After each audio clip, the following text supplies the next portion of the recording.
안녕하세요. 여의도에서 미국 시장 읽어주는 남자 여미남 시간입니다. 오늘 10월 25일 화요일이고요. 어제 미국 시장은 상당히 나쁘지 않았는데 네, 어제 홍콩 시장 보고 깜짝 놀랐었거든요. 네, 어제 홍콩 시장이 한 6.36% 하락을 했었더라고요. 그리고 네, 상해 종합 지수도 한 2% 정도 하락을 했었습니다. 네. 어제 뭐 시진핑 3연임 소식에 뭐 중국 주식이나 중국 관련한 주식들 나스닥에 상장되어 있는 중국 주식들 모두 좀 하락을 했었던 모습입니다. 유럽은 영향 안 받았나요? 유럽은 큰 영향은 없었던 것 같습니다. 네. 유럽 지수들 보시면은 미국도 그렇고요. 어제 다 상승으로 마감을 했고요. 유럽 쪽에서 스탁스 600은 한 0.62% 정도 하락을 했고, 네. 프랑스나 독일 0.85, 0.29 이렇게 하락 마감을 하긴 했습니다. 네. 반면에 영국은 0.37 상승 마감했습니다.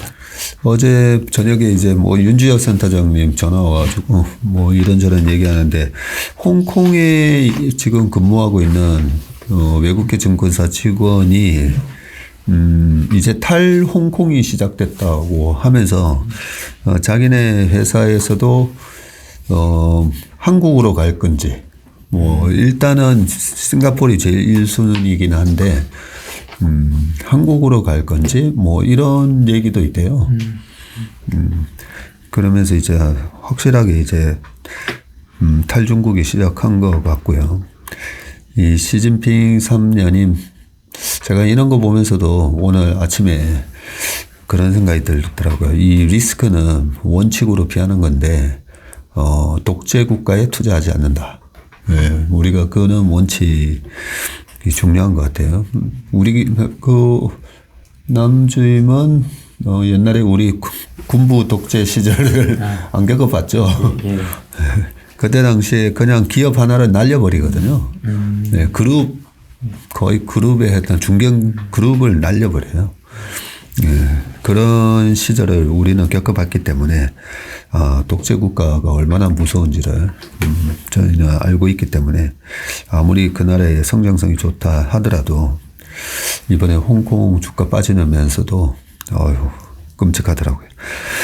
네, 또 미국 시장 관련된 거 얘기도 좀 해주세요. 네, 어제 주요 지수 쭉 어제 발표된 경제 지표 쪽 먼저 말씀드리면은 S&P 글로벌 제조업 PMI와 서비스업 PMI가 나왔습니다. 제조업 PMI가 49.4 그래서 컨센을 하회했고요. 그리고 서비스업 PMI가 46.6으로 이것도 컨센을 하회했습니다. 그리고 유로존 쪽도 같이 봐주시면 되고요. 이후에 저희 셰로 상무님께서 이 PMI 관련한 지표들 자세히 말씀을 해주실 예정입니다. 그리고 어제 주요 지수 쪽 보시면 다우가 1.34%, S&P 500이 1.19%, 나스닥이 0.86% 상승을 했고요. 중소형 쪽에 러셀 2000은 0.35 상승 마감했습니다. 그래서 최근 수익률 1개월이나 5일 이렇게 보셔도 상당히 좀 견조한 흐름이었고요.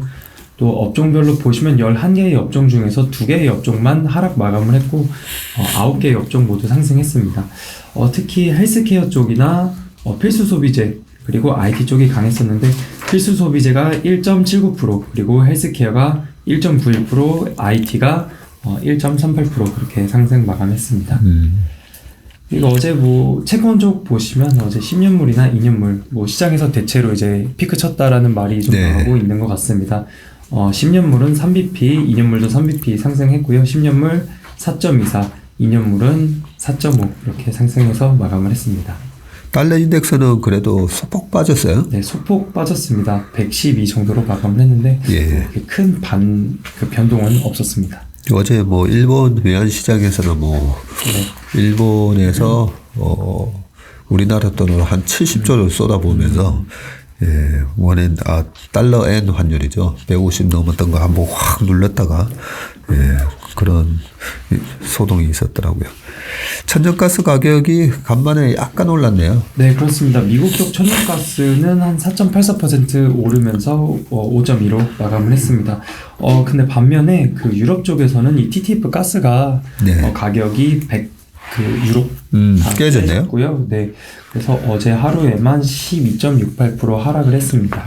네, 그래서 유럽 쪽에서는 가스가 가격이 크게 하락을 하고 있는 모습입니다. 예. 영국 새로운 총리가 이제 임명이 된 거죠? 네, 그렇습니다. 예. 그 리시 수낙, 그래서 저희 지난주부터 말씀드렸었는데 이분이 뭐 예. 된 걸로 봐주시면 되겠습니다. 되면서 어제 네. 영국 10년물 국채금리도 보니까 31bp 빠지면서 3.75까지 빠졌어요. 네, 3.75까지 빠졌고요. 뭐 예. 2년물 같은 경우도 37bp 또 빠졌습니다. 3.43 됐고 파운드화는 소폭 상승을 했습니다. 그래서 네. 약간 그동안 있었었던 이 이슈들 이런 것들이 조금 안정화되어 가고 있는 모습입니다. 네. CPI가 뭐 10% 이렇게 나오는 나라인데 3.75까지 빠르게 이제 안정되는 모습을 보였습니다. 네. 그리고 일단 조금 섹터 동향을 조금 더 볼까요? 섹터 쪽 좀 더 보시면은 네. 최근에 52주 신고가 종목들이 많이 올라오고 있습니다. 어제는 21개의 종목이 52주 신고가를 기록을 했고요. 네. 뭐 대체로 에너지, 헬스케어, 금융 쪽, 자유소비재 종목들이 많이 있었습니다. 그리고 시가총액 대형주 쪽부터 보시면은 에너지 쪽엔 엑슨모빌 그리고 헬스케어의 일라이릴리나 머크 이렇게 또 있었는데 일라이릴리나 머크는 그 상장 이후에 최고치라고 합니다. 네, 상장 이후에 최고치라고 하고요. 에너지 뭐 코노코필립스, 헬스케어, 암젠, 시그나 등의 이런 종목들이 있었습니다. 올타임 하이를 네, 기록을 올타임 하이 하고 기록했습니다. 네. 그리고 또 빅테크 쪽 보시면 어제 애플이 1.48%, 마이크로소프트 2.21%, 구글 1.37%, 아마존 0.42% 이렇게 상승을 했는데 이 기업들 모두 이번 주에 실적 발표를 앞두고 있습니다. 예. 그래서 좀 관심 있게 봐야 될 것 같습니다. 테슬라는 어제 장 시작했을 때는 좀 많이 빠졌었는데 네. 그래도 마이너스 1.5% 수준으로 네, 그래도 다 회복을 했습니다. 회복하고 끝났네요. 네, 뭐 아래서 말씀드리겠지만 중국 쪽에서 뭐 차량 가격이나 뭐 이슈 네. 이런 것들 때문에 어제 좀 하락을 했다 이렇게 봐주시면 되겠습니다. 예. 그리고 반도체 지수는 최근에 계속 강하네요, 보니까. 네, 어제 필라델피아 반도체 지수가 0.67% 상승을 했고요. 엔비디아는 1% 올랐고 AMD는 소폭 하락을 했습니다. 그리고 마이크론 0.34 이렇게 상승을 했습니다. 예.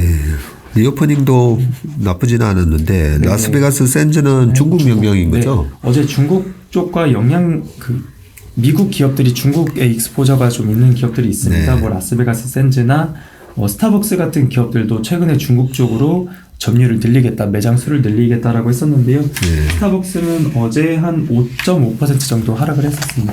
라스베가스 샌즈도 10% 넘게 하락을 네. 했습니다. 애플도 어떻게 보면 뭐 중국에서 2등이잖아요, 점유율이. 네. 나쁘지는 않은데 어제 애플은 영향을 받지 않고 1.5% 정도 네. 예, 상승을 마감했네요. 다행이다는 생각이 들고요. 어제 네. 뭐 필수 소비재나 헬스케어 쪽 강화했었다고 말씀을 드렸었는데 필수 소비재 쪽에 뭐 월마트나 P&G, 코카콜라, 코스트코 대체로 상당히 강했던 모습입니다. 특히 코스트코 3.9% 상승을 했고요.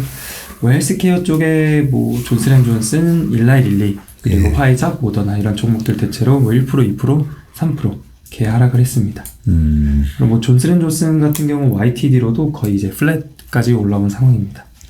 예.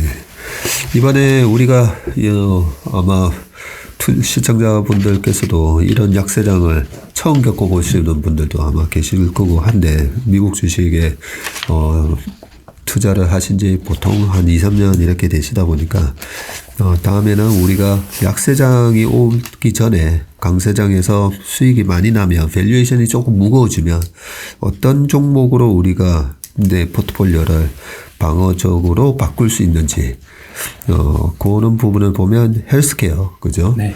예, 우리나라의 바이오랑 좀 다르다고 했잖아요.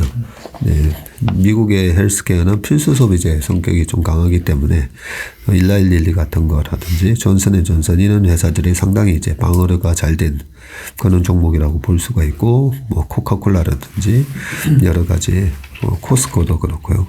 월마트도 연초 이후 마이너스 3%밖에 안 빠진 거죠 지금. 네, 그렇습니다. 네. 네. 우리가 이번 경험을 통해 가지고 공격을 할 때와 수비를 할 때는 어디로 이제 도망가야 되는지를 우리 펀드 매니저들은 이 디펜시브 스탁이라고 해가지고 고배당 주식이라든지 이런 거에 대한 부분이 공부가 돼 있는데 이번 기회에 잘 메모를 해두시면 좋을 것 같습니다. 네, 그리고 어제 그 스티플 베리 베니스터라는 분이 어제 S&P 500 지수가 향후 6개월 동안 15% 정도 오를 수 있다라고 보면서 내년 4월 달에 지수 4,300을 전망을 했습니다. 예. 근데 이 전망에는 내년 상반기에 대한 뭐 이런 침체나 그리고 10년물이 더 오를 것이다라는 가정들이 포함이 되어 있지 않다라고 합니다. 그래서 과거 60년 동안 5월부터 10월 달의 수익률보다 11월부터 4월 달에 수익률이 더 좋았다라고 합니다. 그래서 네. 여기 맨 아래 같이 표도 참고를 해 놓았는데요. 네. 이때의 수익률이 더 좋았다라고 하면서 내년 4월까지 지수 4,300 그리고 6개월 동안 15% 지수가 상승을 할 것으로 이렇게 봤습니다. 그래서 표 이렇게 보시면은 뭐 1950년도에서 51년도에 11월부터 뭐 4월까지 지수가 뭐 14.8% 올랐고, 그렇죠. 그리고 뭐 54년부터 55년 이때 또 11월부터 4월까지 거의 20% 올랐었고요. 그리고 가장 크게 올랐었던 시절은 1970년부터 71년 이렇게 6개월 동안 거의 25% 올랐었던 히스토리가 좀 있습니다. 네.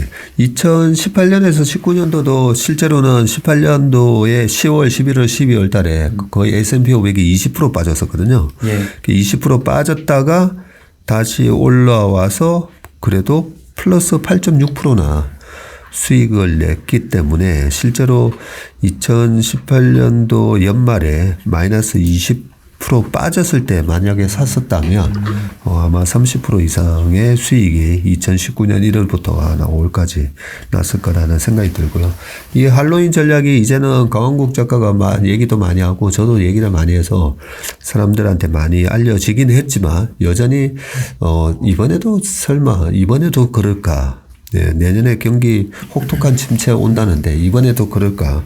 네, 그런 의심을 많이 하게 됩니다, 사람들이. 네. 그동안 과거에 평균적으로 15% 정도씩 상승을 했다라고 합니다. 근데 지금 지수가 고점 대비해서 많이 하락을 했는데 이것까지 다 올려서 플러스로 전환이 되면은 네. 또 수익률이 훨씬 좋지 않을까 이런 저 방법이 예. 맞다라고 하면요. 그런 생각도 좀 들었었습니다. 네. 네, 그리고 오늘도 부동산 이 렌트비 관련한 자료들을 좀 준비를 했습니다. 그래서 이 아파트먼트 리스트라는 곳에서 이제 자료를 만들어 줘서 참고를 했고요. 사진 1번부터 봐주시면 렌트비 추이입니다. 지난 7월 달에 부터 이제 뭐 올해 계속 렌트비가 쭉 올랐었는데요. 지난 7월 달에는 렌트비가 1%, 8월 달엔 0.36% 올랐었다가 9월 달부터 이제 하락을 하기 시작합니다. 9월 달에 마이너스 0.22% 하락을 했고 일단 잠정치긴 한데 10월 달에 0.7% 하락을 할 것으로 이쪽에서는 전망을 하고 있습니다. 그래서 9월 이후로 하락세로 전환을 했고요. 사진 2번에 같이 봐주시면 렌트비 이제 YTD입니다. 그래서 20년에 코로나 기간 동안 렌트비는 마이너스 1.5% 그리고 21년에는 플러스 16.5%가 올랐습니다. 근데 올해는 연초 대비해서 렌트비가 6.8% 오른 상황이다. 이렇게 봐주시면 되고요. 또 사진 3번은 이제 공실률입니다. 공실률은 현재 5.3% 수준으로 지난 10월달 1년 전에 바닥을 찍고 이후로부터 꾸준히 상승 추세에 있습니다. 그래서 코로나 이전 20년도 이때는 한 7.2% 수준이었다. 봐주시면 되고요.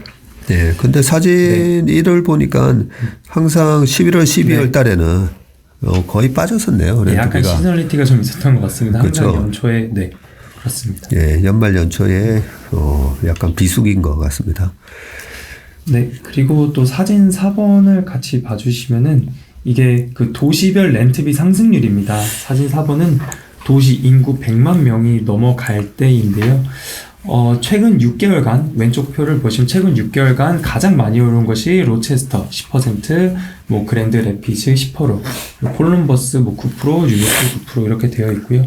최근 12개월간 가장 많이 오른 곳은 맨 위에서 뭐 뉴욕이나 샌디에고 그리고 뭐 올란도, 마이애미 아래에 뭐 로체스터 한 10% 이렇게 봐주시면 되겠습니다. 그리고 또 사진 5번 같은 경우는 이쪽도 도시별 렌트비 상승률인데 도시 인구가 100만 명 이하입니다. 그래서 또 가장 왼쪽부터 최근 6개월 보시면 뭐 피닉스가 그냥 0% 변동이 없었고요. 라스베가스가 한 1%, 그리고 미니애폴리스가 2%, 로스앤젤레스 3%, 뭐 뉴올리언스 한 3% 이렇게 올랐었습니다. 그리고 또 뭐 최근 12개월간 이렇게 보시면은 세크라멘토가 한 1%, 라스베가스 2%, 미니폴리스 3%, 뭐 샌프란시스코도 3% 이렇게 올랐었다라는 자료들을 좀 참고를 했습니다. 그리고 사진 6번에서도 지역별로 이 렌트비가 어떻게 될 건지 이게 예상치입니다. 지난 9월 달에 나왔었던 건데 동부랑 서부랑 좀 차이가 있는데 특히 동부 쪽에서 파란색이 많이 보이실 겁니다. 파란색은 이제 마이너스, 빨간색은 플러스인데 대체로 동부 쪽에서 많이 좀 하락을 하는 모습이고요. 그리고 서부 쪽에서는 이쪽이 아마 샌프란시스코 이쪽이죠. 네, 네, 그런 것 이쪽에서도 같네요. 많이 하락을 하고 있는 상황이다. 이렇게 좀 봐주시면 되겠습니다. 네. 샌프란시스코랑 샌프란시스코 바로 밑에 이제 실리콘밸리가 있는 산호제하고 그 샌프란시스코에서 베이 에어리어라고 네. 거기 넘어가면 버클리가 있죠. 그 동네가 이제 렌트비가 비싼데 그쪽이 이제 좀 빠진 걸로 그렇게 나오고 네. 오른쪽 동부 쪽도 거의 다 빠졌네요. 네, 대도시나. 그렇습니다. 네, 약간 중간에 5대5 밑에 저기가 아마 시카고 그죠? 네. 그래서 이 최로 상무님이 그 CPI가 발표될 때마다 항상 말씀해 주시지만 주거비가 거의 한 42% 정도 포함이 된다라고 해주셨었고요. 그 OER, 그 자가주거 비용 그게 한 25%뭐 이렇게 되는 걸로 알고 있습니다. 그래서 네. 이 렌트비가 하락을 하고 있는데 이게 좀 타임렉이 있는 걸로 알고 있습니다. 그래서 이게 그 CPI에 언제쯤 반영이 될 건지가 좀 핵심이라고 볼 것 같은데요. 지난 9월 달에 CPI가 8.2%가 나왔고요. 네. 코어 CPI가 6.6% 나왔었습니다. 그래서 지금 11월 10일 날 이 CPI가 발표가 될 예정인데 블룸버그나 이런 데서 확인을 해봤는데 아직 컨센서스가 나와 있진 않습니다. 네. 그래서 이 렌트의 추이는 렌트비는 좀 하락을 하고 있는 상황인데 CPI에 언제쯤 반영이 돼서 실제 이 CPI 발표되는 CPI의 숫자들이 뭐 8에서 앞자리가 바뀌어서 뭐 7로 그 다음에는 6으로 뭐 내년에는 또 계속 낮아지는 것들이 언제부터 확실하게 눈에 보일지 이런 데이터들 계속 확인해 봐야 될 것 같습니다. 근데 그 최근에 그 달라스 연준, 그 달라스 페드에서 좀 자료를 좀 참고를 해보니까 파란색 하이라이트를 넣어놨는데요. 이 렌트비 이런 데이터들에는 타임렉이 있다. 대체로 한 뭐 1년에서 1년 반 뭐 이런 타임렉이 있다라고 그 달라스 연준에선 좀 얘기를 해줬는데 그 지역마다 지역 연방 은행들마다 또 이런 것들이 다 다르기 때문에 어느 정도 걸릴지는 예측하기는 어렵지만 이런 렌트비의 하락은 확실하게 보이고 있기 때문에 CPI에 반영이 될 건데 언제 반영이 될지는 좀 데이터를 확인해 보면서 그리고 CPI가 하락이 하는 모습이 확실하게 보일 때 그 미국 연준에서는 기준금리 인상을 뭐 포즈를 할지 아니면 인하를 할지 한다라고 결정을 했기 때문에 이런 것들 좀 참고해 보시면 좋을 것 같습니다. 네. 옛날에 1980년도 초에 1980년 4월 달에 14.8% 찍고 나서 처음 한 4, 5개월 동안은 잘 안 빠지더라고요. 안 빠지다가 6개월째인가부터 이제 툭 떨어지면서 그래서 1980년도에도 보면 이제 연말에 주가 랠리가 나왔었고요. 그때 리세션 기간이었었지만 연말에 랠리가 나오면서 1980년도에 실질적으로 다우 지수가 이제 플러스 15%로 끝나고 S&P 500도 25% 이상 끝났었거든요. 그렇게 보면 이번에 6월 달에 우리가 9.1% 기록했었잖아요. 그죠?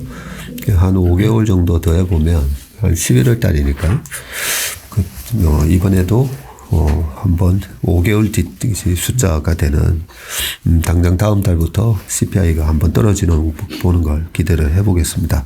오늘 되게 좋은 자료를 이렇게 만들어 오셨네요. 네, 좋은 자료를 이렇게 찾게 돼가지고 렌트비 이런 부분들이 계속 좀 찾기가 좀 어려웠습니다. 이 렌트비가 하락하고 있는지 뭐 자동차 같은 경우 뭐 신차 추이나 중고차 가격 추이가 나왔는데 렌트비 같은 경우는 네, 어려웠었는데 좋은 자료를 찾게 되어서 좀 말씀드리고 싶었습니다. 그리고 이 자료 보면서 아까 사진 1번에 나오는 렌트비 추이에서 연말에 이 시즈널리티가 있어가지고 그죠? 네. 항상 보니까 연말에 되니까 이 렌트비가 좀 빠져요. 예. 미국 같은 경우에는 사실 백투스쿨 시즌이 그 9월 달에 이제 보통 학기가 시작하다 보니까 빠른 데는 이제 8월 달부터 시작하고 여름 방학이 되게 길잖아요. 5월이나 6월에 이제 학기가 마치면서 여름 시즌에 이제 드라이빙 시즌도 있고, 그리고 이제 백투스쿨 시즌에 이제 아마 렌트비가 확 올라갔다가 겨울 방학 때가 되면은 뭐 방학이 한 3주? 예, 한 달 이렇기 때문에 렌트비의 변동이 이제 크지 않고, 그래서 연말마다 이렇게 렌트비가 빠졌나 이런 생각도 들고요.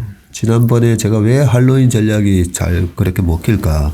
우리가 걱정하는 거는 겨울 되면 난방유가 많이 쓰이면서 이런 원자재 가격이 항상 올라갈 거라고 생각하는데, 실제로 제가 백 테스팅 이래 돌려보니까 생각보다 오히려 연말 되니까 원자재 가격이 떨어지네, 뭐 이런 모습도 있었고요. 그런 거랑 이 렌트비도 제가 처음 봤네요. 보니까 이렇게 연말마다 렌트비가 빠지고, 그러면 이제 물가에 대한 오히려 약간 그 기업의 원재료비 그리고 개인의 소비가 처분 소득이 늘어나는 그런 효과가 연말마다 나타나서 주가가 오른 건가, 뭐 이런 생각을 또 해봤습니다. 준비하신 내용은 다 하셨나요? 저 기업 내용 요 세 가지 얘기해 주셔서. 네. 오늘 말씀을 안 드렸네요. 예. 일단 간단하게 말씀을 드리겠습니다. 애플이 어제 한 1.5% 정도 상승을 했는데요. 그 애플 TV, 애플 뮤직에 대해서 구독료 인상 소식이 있었습니다. 애플 TV 같은 경우 월 구독료를 $5에서 한 $7로 인상을 한다라고 하고요. 그래서 경쟁사 디즈니 플러스가 $8, 넷플릭스가 한 $10인데 광고가 포함되어 있는 구독료는 한 $7 정도가 됩니다. 그래서 인상을 했고요. 또 애플 뮤직 월 구독료도 $10에서 $11로 인상을 했습니다. 경쟁사인 스포티파이가 $10 정도가 되는데 이것보다 1불 정도 비싸게 인상을 했습니다. 그리고 또 애플 이 스토리지랑 아케이드 게이밍 이 서비스 연 구독료를 한 $15에서 $17 정도로 인상을 해서 이 말씀드린 사업부들이 다 서비스 쪽에 들어갑니다. 애플에. 예. 그래서 이번 주에 목요일 날 실적 발표가 있기 때문에 이런 부분들 좀 보시면 좋을 것 같고요. 요 얘기를 보니까 테슬라는 가격을 인하하는데 애플에서는 오히려 이렇게 애플 TV에서 가격을 인상하는 좀 반대적인 모멘텀이 나왔었네요. 네, 테슬라 같은 경우 중국에서 차량 가격 인하 소식이 있었는데요. 네. 모델 3는 5% 인하를 한다라고 합니다. 그래서 한 28만 위안 정도가 됐었는데 26만 5,900위안 이렇게 내려서 US 달러로 한 3만 6천 불 정도가 된다고 합니다. 그래서 아침에 또 찾아보니까 한 10만 위안이 원화로 한 2천만 원 조금 안 되는 수준입니다. 그리고 또 모델 Y 같은 경우 8.8% 가격을 인하해서 31만 6,900위안에서 한 28만 9천 위안 정도 이렇게 되었습니다. 그래서 뭐 수요 둔화에 대해서 대응하는 전략인지 또는 뭐 중국 전기차 업체 니오나 샤오펑, 비아디 등과 뭐 경쟁 심화 이런 이슈들이 있었습니다. 이 상해 봉쇄가 있었던 때였나요? 뭐 올 상반기에 테슬라 가격 인상하지 않았었나요? 네, 그때? 테슬라 여러 번 많이 올렸습니다. 그렇죠. 네. 그때 여러 번 인상했었는데. 네. 그때 당시 이제 배경은 원자재 가격 상승을 네. 이유로 그렇죠. 들어서 인상을 했었고요. 이번에는 반대로 원자재 가격 하락도 있고 또 속내에 대해서는 정확하게 얘기를 안 하고 있는데 시장에서 보통 나오는 얘기로는 중국에 약간 침체 기운이 있다, 수요 둔화 요인, 그리고 이제 경쟁 격화 이런 요인들이 조금 나오고 있는데 요거는 가격을 인하하면서 정말 수요가 어느 정도 더 많아지는 측면도 있잖아요. 네. 그런 측면을 좀 체크를 해봐야 될 것 같아요. 네. 실제로 왕정 차장 얘기를 들어보면은 네. 테슬라가 가격을 내려서 그동안 이제 비싸서 못 샀던 사람들이 오히려 살 수 있는 동기가 될 수도 있다라고 얘기를 하고 있어서 아무래도 그러겠죠. 계속적으로 저희가 트래킹을 해봐야 될 것 같습니다. 예. 어떻게 보면 방금 말씀하신 대로 상반기에는 원자재 가격 인상 때문에 어쩔 수 없이 올렸다면 최근에 많이 이렇게 원자재 가격이 안정화됐으니까 또 보통은 기업들 물가 핑계로 막 가격 올렸다가 안 내리잖아요.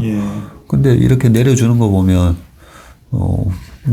그래도 착한 기업이다는 생각이 살짝 드는데. 그리고 예전에 기억해 보시면 초창기에도 전기차를 좀 대중화시키겠다는 취지로 해서 가격을 계속 좀 다운시킨 적도 있었어요. 예. 그래서 이 부분은 정말로 그 기업의 펀더멘털이나 기업의 성장 추세에 영향이 있는지는 좀 봐야 될 것 같습니다. 그러겠네요. 일단은 시장에서는 어제 뭐 처음에 주가가 많이 빠져서 시작하길래 봤더니 수요가 둔화되니까 네. 저렇게 가격을 낮추는 고육 지책을 쓰는 게 아니냐.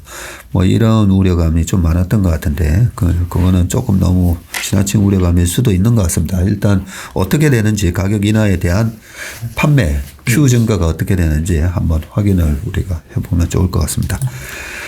네, 그리고 마지막으로 어제 뭐 중국 쪽 이슈 앞서서 말씀을 해드렸었지만 네. 뭐 홍콩 지수 같은 경우 지수가 6% 넘게 하락을 했습니다.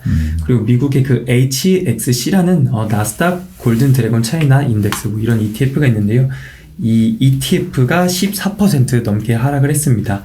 그래서 미국에 상장되어 있는 중국 기업들 쭉 보시면은 알리바바가 어제 12% 넘게 하락을 했고요. 징둥닷컴 마이너스 13, 넷이즈 마이너스 8호, 핀두두 마이너스 24, 바이두 마이너스 12, 뭐 텐센트 마이너스 15, 비리빌리, 니오 이런 등등등 종목들이 크게 하락을 했습니다. 그래서 뭐 시진핑 주석이 뭐 3연임을 했고요. 기술주에 좀 친화적이었던 리커창 총리 또 이렇게 물러나게 되면서 이런 부분들이 불확실성이 확대되었다 이렇게 봐주시면 되겠습니다. 네. 근데 JP모건의 이 콜로나비치 이분이 또 어제 한마디 했는데 바잉 어플추니티다 매수 기회다라고 했고요. 예. 이런 펀더멘탈과는 관계없는 하락이었다. 중국의 회복세와 경제 재개 그리고 3분기 4분기 실적 회복과 함께 좀 반등을 할 수 있다는 이런 의견을 내놨는데요. 이분이 제 기억에 한 반년 전에도 똑같은 얘기를 했었던 것 같거든요. 이렇게 중국 주식 크게 하락할 때마다 그런 얘기를 했었습니다. 예. 어제 또 이런 바잉 어퍼추니티다 이런 얘기를 했습니다. 근데 어제 하락은 진짜 너무 좀 충격적인 하락이네 보니까. 물론 이제 시진핑 3년임에 측근들 어떤 분들이 이제 임명이 된다 보니까 너무 이제 전부 다 이제 시주석에 측근들로만 쫙 하다 보니까 이런 우려감이 나오는 게 당연하긴 한데 이게 아마 프로그램 매매랑도 다 연관돼 있을 거예요. 어느 정도 터치하면 또 손절 매도가 나오게 됐건 그런 프로그램 매매에 연관해서 조금 과도하게 빠진 것 같습니다. 네, 오늘 여민함 순서는 여기까지 하겠습니다. 네. 우리 남궁재인님 수고 많으셨습니다. 감사합니다. 네.